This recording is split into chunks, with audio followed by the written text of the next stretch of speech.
Hello everyone, स्वागत है आप सबका। मेरा नाम है प्रवीण चक्रवर्ती और आज हम लोग डिस्कस करने वाले हैं। टॉपिक का नाम आप बोर्ड पे देख सकते हैं। टॉपिक का क्या नाम है? Millikan's oil drop experiment. ठीक है, ये जो टॉपिक है as point of view of the examination तो ज़रूरी नहीं है, बट मैंने इसको ऐसे ही फ्रिक्वेंटली आप लोगों के सामने डिस्कस करने के लिए किया है ताकि इस एक्सपेरिमेंट का अपना ही एक इम्पॉर्टेंस है। ठीक है, तो देखते हैं इस एक्सपेरिमेंट में क्या है क्या नहीं है। उससे पहले वीडियो को शुरू करने से पहले मैं बता देता हूं कि आपको अगर वीडियो पसंद आया तो चैनल को लाइक, शेयर और सब्सक्राइब करना ना भूलेंगे, क्योंकि यूट्यूब का जो एल्गोरिथम है आजकल सब्सक्राइब पे नहीं चलता, लाइक्स पे चलता है। अगर आप चैनल वीडियो को पसंद आता है, लाइक करते हैं, तो चैनल जो होता है सजेस्ट होता है आपको। ठीक है, और ज़्यादा इसकी रीच बढ़ती है। मैं उम्मीद करूँगा कि आपको सारी बात समझ में आ जाएगी। तो देखिए, ये जो एक्सपेरिमेंट है ये क्या है? Millikan's oil drop experiment. और इस एक्सपेरिमेंट का मेन उद्देश्य क्या रहा है? देखिए, कहानी कुछ इस तरीके से कि साइंस जो है ना वो एक दिन में बना नहीं है। ठीक है, वो एक्सपेरिमेंट पे एक्सपेरिमेंट होते रहे हैं, एक लंबी जर्नी चलती रही है उस एक्सपेरिमेंट के। और हर एक एक्सपेरिमेंट अपने आप में एक साइंस के लिए एक बहुत बड़ा मील का पत्थर साबित होती है।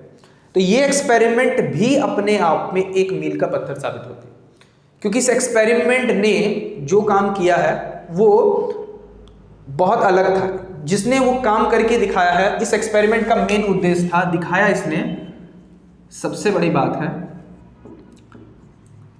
क्वांटाइजेशन ऑफ चार्ज को हमें समझाया। ठीक है, और एक क्वांटम मैकेनिक्स की बुनियाद। ठीक है, क्वांटाइजेशन ऑफ चार्ज। ठीक है, और क्वांटम वर्ड जो है, ठीक ना, बहुत अच्छे से इसको इंट्रोड्यूस किया जाएगा बाद में, लेकिन अभी हम लोग समझेंगे कि क्वांटाइजेशन ऑफ चार्ज की बात जो है वो क्वांटाइज, यानी चार्ज जो होता है क्वांटाइज्ड होता है किसके फॉर्म में आप जानते हैं? Q is equal to N होता है। ठीक है, जहां n क्या है? एक इंटीजर है। ठीक है, एक n इंटीजर है, बट यहां जैसे कि n को कहा क्या जाता है? इंटीजर कहा जाता है, but integer can be taken as a plus और माइनस। तो आपको पता है कि अगर n को यहाँ इंटीजर बोलेंगे तो n can take a plus minus, it can take out this value. ठीक है, तो यहाँ बेटर ये रहेगा कि मैं यहाँ प्लस माइनस लगा के रखूँ और n को सिंपल एक मैं बात करके चलूँ कि n को मैं यहाँ एक नेचुरल नंबर बोलूँ। ठीक है, जहाँ नेचुरल नंबर सिंपल 1 2 3 4। देखिए, क्वांटाइजेशन ऑफ चार्ज कहता क्या है? मैंने आपको इलेक्ट्रिक फील्ड वाले लेक्चर में मैंने आपको पढ़ाया, वही क्वांटाइजेशन ऑफ चार्ज होता है कि चार्ज ऑलवेज क्वांटाइज्ड होता है, कि कभी भी जो इलेक्ट्रॉन्स होते हैं, इलेक्ट्रॉन्स का ट्रांसफर जो होता है वो इंटीजर मल्टीपल में, कभी फ्रैक्शनल नहीं होता और डेसिमल में नहीं हो सकता है। दैट्स मीन है कि जैसे कि अगर मान लीजिए आपको मैंने बताया हुआ कि 1 कूलम का फॉर्मेशन करना है, तो 1 कूलम के लिए आपको कुछ नंबर ऑफ इलेक्ट्रॉन लगेंगे। तो ये जो n है हमेशा नंबर में आएंगे। ठीक है, कोई इंटीजर्स के फॉर्म में आएगा, वो भी क्या? पॉजिटिव इंटीजर, नेचुरल नंबर के फॉर्म में आने वाले हैं। कभी भी ये फ्रैक्शनल नहीं हो सकता। दैट मीन्स है कि charge is always a integral multiple. ठीक है, कहा क्या जाता है? Charge is always an integral multiple of elementary charge और फंडामेंटल चार्ज। फंडामेंटल चार्ज कितना होता है ये आपको पता है? फंडामेंटल चार्ज जो कहते हैं, ठीक है, वो आपको पता है, वो 1.6 into 10 to the power -19 coulomb होता है। ठीक है, तो ये फंडामेंटल के ये या एलिमेंट्री चार्ज की उसके मल्टीपल में होता है। ठीक है, तो अगर यहाँ प्लस है तो ये भी प्लस में होगा इलेक्ट्रॉन्स के, और अगर कोई प्लस माइनस के टर्म में अपने आप अरेंज हो जाता है, और ट्रांसफर जो होता है वो हमेशा 1 इलेक्ट्रॉन 2 इलेक्ट्रॉन, चाहे वो एक्सेप्ट हो चाहे वो डोनेट करने वाली बात हो, दोनों ही केसेस में ये अपने आप में ट्रू होता है। ठीक है, तो ये इस एक्सपेरिमेंट, ये जो बात है वो सबसे पहला किसने प्रूव की थी? मिलीकेन्स ने अपने कौन से एक्सपेरिमेंट से? ऑयल ड्रॉप एक्सपेरिमेंट से प्रूव करने की कोशिश की है। ठीक है, तो वीडियो को शुरू करने से पहले आप मुझे कमेंट सेक्शन में बताइएगा, ठीक है, कि 1 कूलम बनाने के लिए, 1 कूलम इलेक्ट्रॉन, 1 कूलम चार्ज बनाने के लिए कितने इलेक्ट्रॉन्स की जरूरत पड़ती? क्वांटाइजेशन के कंसेप्ट से आप इस फॉर्मूला का लगा के आप मुझे बताइएगा, 1 कूलम, ठीक है, कितने इलेक्ट्रॉन्स की जरूरत पड़ेगी। क्लियर है? तो स्टार्ट करते हैं इस एक्सपेरिमेंट को समझना कि इस एक्सपेरिमेंट में क्या था। इस एक्सपेरिमेंट को करने वाले थे रॉबर्ट ए मिलीकेन्स और उसी के एक पायोनियर्स जो साथ में थे, हार्वे फ्लेचर्स। ठीक है, और कहाँ किया गया था?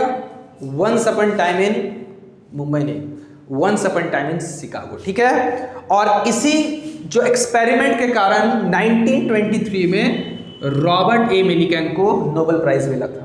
तो ये अपने आप में एक बहुत बड़ी एक्सपेरिमेंट है, क्योंकि इसने बहुत सारी चीज़ों को हमें समझने में मदद की है।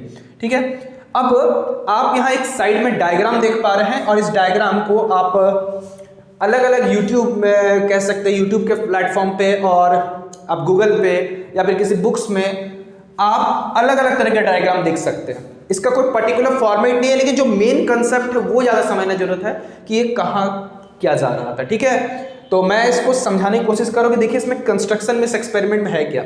सबसे पहला क्या है, एक चेंबर है। क्या है, एक चेंबर है और विद इन इस चेंबर में क्या है कि यहाँ हमने 2 मेटल के प्लेट्स लगाए हुए। ठीक है, ये मेटल का प्लेट है पूरा का पूरा और यहाँ पे छोटा सा होल किया हुआ है और नीचे भी एक प्लेट है। ये जो है वो पॉजिटिव पोटेंशियल पे है और ये क्या है, नेगेटिव पोटेंशियल में है। दैट मीन्स इन दोनों के बीच में कुछ पोटेंशियल डिफरेंस सेटअप हुआ है। और यहाँ जो है एक एटोमाइजर है, मतलब एटोमाइजर के थ्रू से हम लोग क्या करेंगे, ऑयल ड्रॉप। ठीक है, ऑयल ड्रॉप करेंगे जो कि, ठीक है, नॉर्मल ऑयल, जैसे कि आप नॉर्मल ऑयल, जैसे कि आप दूसरे कोई ऑयल है जो दूसरे ऑयल की तुलना में ये जो ऑयल होगा, ठीक है, वो उसका वेपर प्रेशर होगा लो। ठीक है, उसका वेपर प्रेशर होगा लो, यानी ये एक लो वेपर प्रेशर वाला ऑयल लिक्विड को यूज किया जा रहा है। और चूंकि एटोमाइजर है तो ये क्या कर रहा है, स्प्रिंकल कर रहा है। ठीक है, फुहार जिसको कह सकते हैं, ड्रॉपलेट्स आएंगे, जैसे कि एक छोटा सा जब फॉग मिस्ट सुने होंगे तो उसकी तरह स्प्रिंकल कर रहा है। ये स्प्रिंकल हवा में जा रहे हैं। ठीक है, और हवा में जाने के बाद क्या कर रहे हैं, वो इस छोटे से जो छोटा सा पासेज है उस पासेज से यहाँ से गिर रहे हैं। ठीक है, जैसे कि शावर होता है तो शावर में कैसे करके आता है, उसी तरीके शावर से ये एक्सपेंड कर रहे हैं, तेल की फुहार आ रही है और वो नीचे की और ड्रॉपलेट हो। ठीक है, और इसके अंदर है एयर। ठीक है, इसके अंदर क्या है, एयर। सबका रीजन समझ में आएगा एयर क्यों है। और यहां से हमने डाला है यहाँ से एक्सरे। ठीक है, जो कि आयनाइजेशन रेडिएशन होता है कि एक्सरे यहां से डाला गया है। ओके, और ठीक बगल में यहाँ पर एक माइक्रोस्कोप है जिसको, और यहाँ पे एक आई है जो हमारे, हम लोग यहाँ से ऐसे करके खड़े होकर इसको ध्यान से देखेंगे, ऐसे करके ना, ऐसे करके इसको देखेंगे कि हो क्या रहा है। ठीक है, इस फिनोमेना को समझ लेंगे। तो अब समझना है इस चीज को कि क्या है इस प्रोसेस में कि ये ऑयल स्प्रिंकल किया गया यहाँ पे। तो सबसे पहला आपके मन में प्रश्न उठता होगा कि एक्सपेरिमेंट में कि यहाँ पर लो वेपर प्रेशर वाले लिक्विड का क्यों यूज किया। देखिए, लो वेपर प्रेशर अगर लिक्विड होगा तो वो क्या होता है, अगर वो लो वेपर प्रेशर है दैट मीन्स है कि वो रेडिएशन से या फिर लाइट जो रेडिएशन इंसिडेंट होगा उससे वो वेपोराइज नहीं हो जाएगा। ठीक है, अगर मान लीजिए कि आप ज़्यादा हाई प्रेशर वाला यूज़ करते हैं तो वो थोड़े से रेडिएशन में क्या होगा, वेपोराइज्ड हो जाएगा। इसलिए हम लोग क्या करते हैं, वेपोराइजेशन से बचाने के लिए ये जो फ्लूइड, ये जो ऑयल ड्रॉप आ रहा है, इसको वेपोराइजेशन से बचाने के लिए हम लोग ऐसे लिक्विड ऑयल ड्रॉप का यूज़ करते हैं जो वेपोराइज नहीं हो बहुत आसानी से, यानी वो अपने लिक्विड फॉर्म को ही मेंटेन करके रखे। ठीक है, अब आगे की बात समझते हैं। मैं इसको थोड़ा सा यहाँ मिटा देता हूँ ताकि आपको समझ में आए।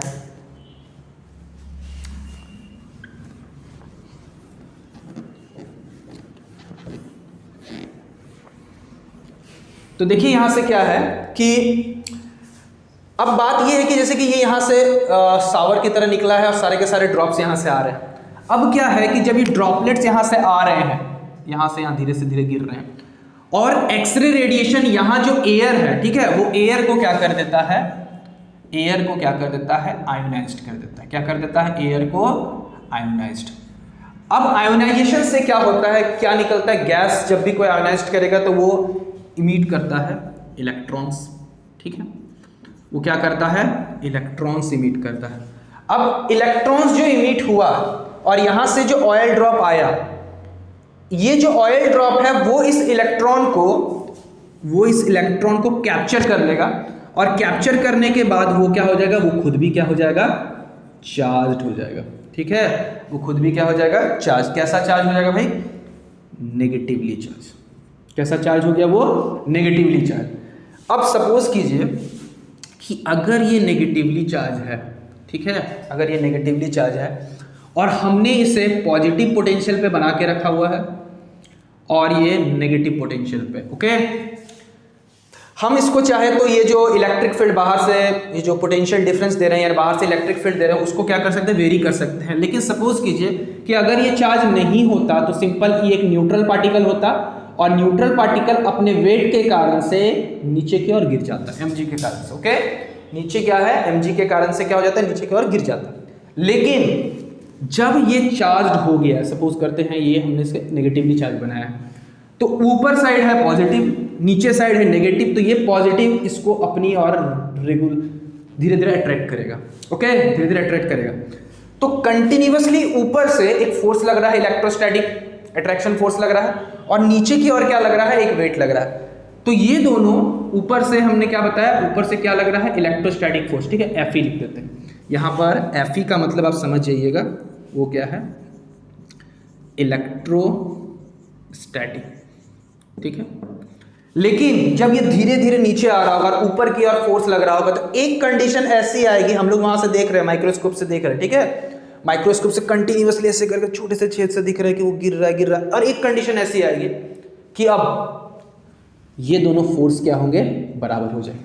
क्या हो जाएंगे, फोर्स क्या हो जाएंगे, बराबर हो जाएंगे, और ये ड्रॉप एयर में रह जाएगा, क्योंकि upward force is equal to downward force, और सिस्टम जो है, ये जो ड्रॉप है वो इक्विलिब्रियम में आ जाएगा। और जैसे वो इक्विलिब्रियम में आएगा, हम लोग लिख सकते हैं इन इक्विलिब्रियम, हम लोग कह सकते हैं कि Fe is equal to mg। और Fe जो होता है, हम लोग जानते हैं, इलेक्ट्रोस्टैट्स में पढ़ चुके हैं, आप लेक्चर्स देख सकते हैं, mg। ठीक है, QE बराबर mg।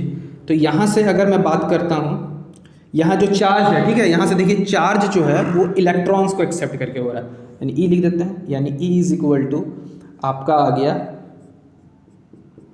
ठीक है, या तो आप चाहे तो E भी लिख सकते हैं, ऐसा कोई दिक्कत नहीं कि यहाँ Q भी नहीं लिख सकते। चलिए अब मैं यहाँ Q ही लिख देता हूँ। ठीक है, तो यहाँ से आपको क्या दिखता है कि Q is equal to mg by, क्या दिख रहा है आपको, Q is equal to mg by. कोई बहुत बड़ा रॉकेट साइंस यहाँ नहीं लग रहा, सिंपल सा है, Q बराबर mg बाई E।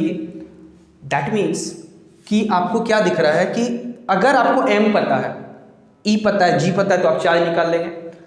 तो मिलीकेंस ने यही एक्सपेरिमेंट किया था। ठीक है, मैं ओनली क्रेडिट मिलीकेंस को ही दे रहा हूँ, क्योंकि उसी को नोबेल प्राइज मिला था, और हार्वर्ड फ्लेचर को बाद में जाकर PhD के अवार्ड मिले थे, क्योंकि उसके साथ में काम कर रहे थे। ठीक है, तो Q is equal to mg। अगर जब मिलीकेंस ने ये चेक किया, ठीक है, ऑयल ड्रॉपलेट्स के अलग अलग मासेस के लिए और अलग अलग इलेक्ट्रिक फील्ड के लिए, तो उसको क्या दिखा कि Q की जो वैल्यू है, Q की जो वैल्यू मिल रही है, वो हमेशा हमेशा E के इंटीजर मल्टीपल में मिल रही है। ठीक है, E के क्या मिल रहे हैं, हमेशा हमेशा इंटीजर मल्टीपल में मिल रही है। तो यहां से हमें क्या मिले, जैसे कि आपको E का वैल्यू पता है 1.6 इंटू 10 टू द पावर -90, तो उसको क्या है कि एक बार मिला होगा, 2 टाइम्स मिला होगा, किसी 3 टाइम्स मिला होगा। तो यहां से उसने क्या निकाला कि कभी भी कोई इसको फ्रैक्शनल मिला ही नहीं। तो यहां से क्या समझ में आ रहा है कि जो भी चार्ज उसने एक्सेप्ट किया है, जो यहां से आयनाइजेशन के बाद जो इलेक्ट्रॉन एक्सेप्ट हुआ है, तो इलेक्ट्रॉन्स जो उसने कैप्चर किया है, वो इलेक्ट्रॉन कैप्चर करने के बाद, ठीक है, कैप्चर करने के बाद वो एक इलेक्ट्रॉन क्या होगा, 2 इलेक्ट्रॉन क्या होगा, इंटीजर्स के फॉर्म में किए होंगे ना भाई, कभी फ्रैक्शन के फॉर्म में कैसे किए होंगे। ठीक है, फ्रैक्शन। तो ये जो एक्सपेरिमेंट है, इसने क्या किया, क्वांटाइजेशन ऑफ चार्ज को, फिर से बता रहा हूं, quantization of charge that is Q is equal to एनी के कंसेप्ट को बिल्डअप किया, और जो कि एक कह सकते हैं आगे आने वाले जो साइंस में जितने भी थे, उनको एक बेस जो है तैयार करके दिया कि एक्सपेरिमेंट अपने आप में बहुत बड़ा था। तो एक्सपेरिमेंट पे आपको समझ में आ गया होगा किसका क्या रोल है, एक्सरे क्यों यूज करते हैं, एटमाइजर क्या होता है, माइक्रोस्कोप की मदद से हम क्या करते हैं, बहुत सटीक से हम देखने की कोशिश करेंगे किस स्टेट में आके वो एयर में आ गया, सस्पेंडेड हो गया, कब जाके वहां पर फोर्सेस आपस में बैलेंस हो गया। तो ये छोटी सी कहानी है मिलीकेंस की, ऑयल ड्रॉप एक्सपेरिमेंट, बहुत फेमस है। आई होप कि आपको समझ में आया होगा। तो किसी के मन में यहाँ से एक प्रश्न भी उठ सकता है कि यहाँ से एटोमाइजर की मदद से, ठीक है, एटोमाइजर की मदद से हमने यहाँ स्प्रिंकल किया है, तो स्प्रिंकल किया क्यों, ठीक है, क्या हम लोग बड़े बड़े ड्रॉपलेट्स क्यों नहीं यूज कर सकते थे। ठीक है, तो डेफिनेटली ड्रॉपलेट्स यूज कर सकते थे। ठीक है, चाहे तो आप बड़े बड़े, जैसे कि यहाँ पर इस तरीके से किया कि हम लोग यहाँ से ड्रॉपलेट भी यूज कर सकते थे। तो आप मुझे मुझे कमेंट बॉक्स में कमेंट बताइएगा कि क्यों हम लोगों ने यहाँ ऑयल के बड़े बड़े ड्रॉपलेट यूज नहीं किए। वाई वी यूज स्प्रिंकल, कि छोटे छोटे ड्रॉपलेट, एकदम सावर टाइप के छोटे छोटे ड्रॉपलेट्स को यूज किया, बड़े बड़े ड्रॉपलेट्स को क्यों नहीं यूज किया।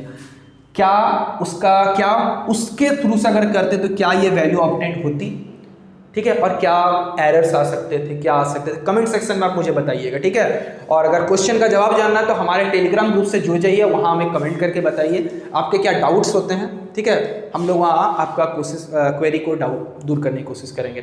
आई होप कि आपको ये एक्सपेरिमेंट समझ में आ गया होगा। वीडियो को अच्छा लगे तो लाइक, शेयर और सब्सक्राइब करना ना भूलें। तब तक के लिए पढ़ते रहिए, मस्त रहिए और व्यस्त रहिए।